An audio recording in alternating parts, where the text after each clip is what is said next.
liking a kale and romaine forest here. Lots of good-looking stuff grown locally.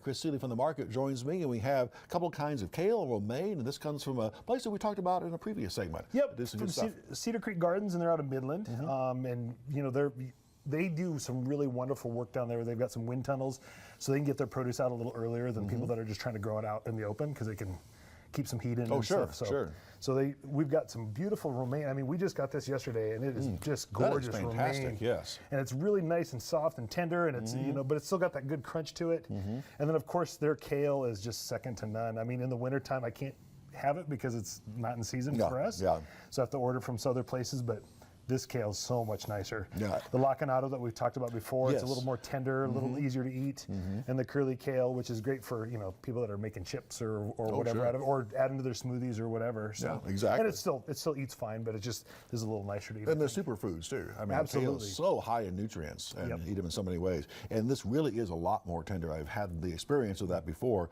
You can easily just saute this and it'd be perfect. Put it in a soup, something like that. This is fine too, as long as it's cooked down a little bit. Right. But I can eat it anyway. Yeah. So these vegetables are available at the market pretty regularly through the summer. All the way through the summer, and I can keep their kale. You know, romaine is a little bit shorter season, but the kale, I usually have her kale late into November. So. Oh, perfect. Wonderful. Yeah. And that's the end thing now. Everybody likes kale. And pick out your kale or romaine or lots of other things at the market, located in the Tuscany Square Shopping Center on Omaha Street. Thanks, Chris. Thank you. We'll be right back.